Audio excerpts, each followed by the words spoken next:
Hey everyone, my name is Wedge. With Fate Reforged out, we thought it'd be a good time to make a quick recap of the recent lore developments. After all, not everybody follows Uncharted Realms, the lore column on the official website, but there are some cool and interesting things going on.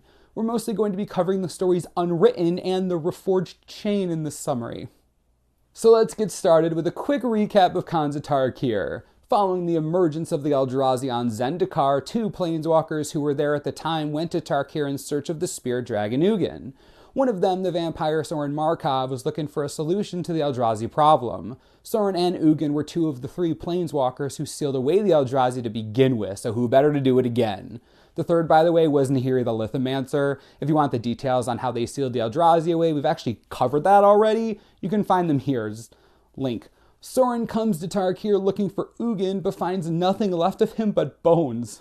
Sarkin's luck was a little different. Sarkin comes to Tarkir because the little voice in his head said so, which of course is because that voice belongs to Ugin. Tarkir is a broken plane by now, its native dragons extinct and its clans tearing the plane apart with war. Ugin's voice tells Sarkin that he can repair the plane, saving its dragons and Ugin himself. Sarkin encounters Narset, the Khan of the Jeskai. Much to Sarkin's surprise, Narset can sense Ugin's presence around him and guides him to Ugin's nexus. Just as they arrive, Zurgo Helmsmasher appears, having tracked them to the nexus. See, Sarkin was once Mardu before he left Tarkir altogether, and Zurgo still holds a grudge over it. Narset stays back to hold off Zurgo, while Sarkin makes his way to the nexus and she's killed for her trouble. But she bought enough time for Sarkin to make it to the Nexus, where he's drawn through a gate 1,280 years into the past.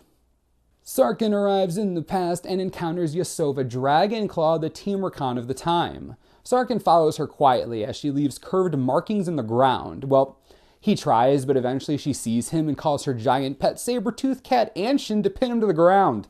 Most people don't take too kindly to being stalked, I guess. He explains that he is where he is because he hears the voice of Ugin. Hearing this, or perhaps thinking he's gone mad, Yasova relents and releases him from the grip of her cat. Sarkin introduces himself, leading Yasova to get sarcastic. It's explained that in Tarkir's language, the word Sarkin literally means Sky Khan, and refers to the idea of a High Khan who would rule over all other Khans and clans. Yasova is still unamused by the whole following thing and threatens to kill him, but Sarkin convinces her to spare his life. And so Yasova sets about making her trail of curved markings once again.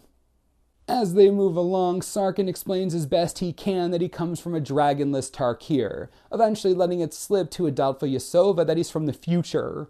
He explains his search for Ugin, and Yasova explains how she was also informed that Ugin's death would lead to the extinction of dragons. Clearly excited by the idea of a future without dragons, Yasova asks Sarkin about what his time is like. Sarkin explains how it's not as good as she seems to think, now that it's just the clans fighting each other nonstop for dominance. But Yasova sees even that as a vast improvement over the present, where humans scrape out the existence they can under the shadow of the dragon broods. Yasova has seen her own vision of the future without dragons, and it's an optimistic one. But what's more interesting than that is who gave her that vision. A great dragon who isn't Ugin, with horns curved like the marks she was leaving behind. That's right, it turns out Yasova is working for Ugin and Bolas, who seeks to kill the still-living Ugin. At that, Sarkin realizes that the battle that killed Ugin is happening right now. He changes to dragon form and flies off to intervene. Sarkin pursues Bolas in an attempt to prevent him from killing Ugin. He takes a moment to appreciate the incredible string of circumstances leading to and from the moment. After all, it's only because Bolas killed Ugin that dragons became mere myths on Tarkir.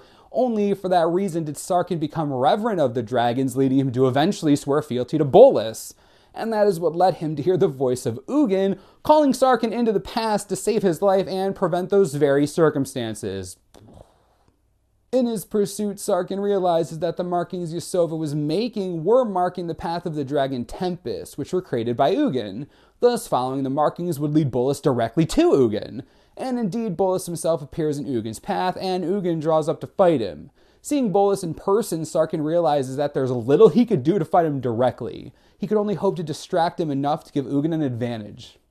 Ugin lets out a mighty roar, calling dragons from all throughout the surrounding Tempest. Even Sarkin, still in his draconic form, could feel a visceral response to Ugin's call.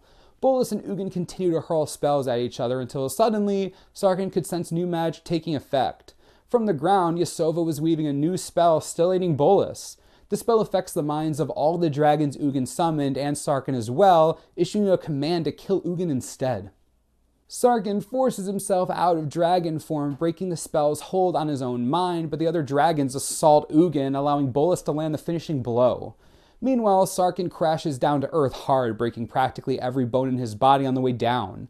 Yasova saves him and starts working healing magic, in hope of bringing him to Temur shamans and getting some kind of information from him.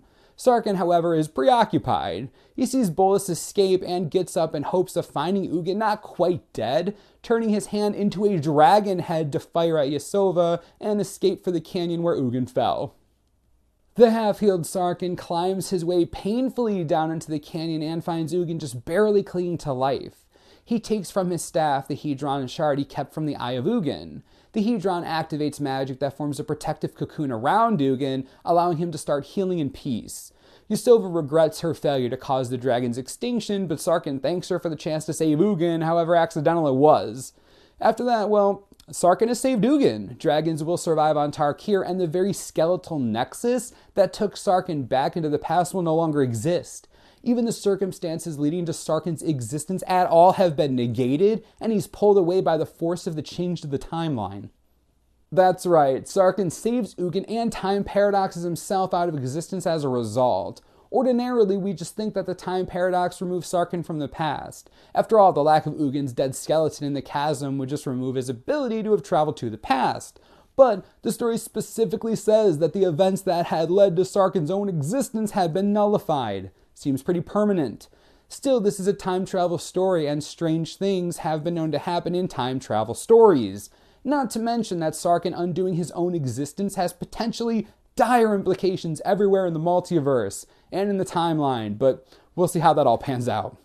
Well, there it is. Fate has been reforged, Sarkin seems to have undone his own existence, and dragons thrive on Tarkir. Again, finally, still, whatever the word would be, just time travel, man. And we'll start seeing the implications in a couple months with Dragons of Tarkir. As always, subscribe below for the latest and most reliable Magic the Gathering information you could ever need. This is the Manosaurus, I'm Wedge, thanks for watching, we'll see you next time.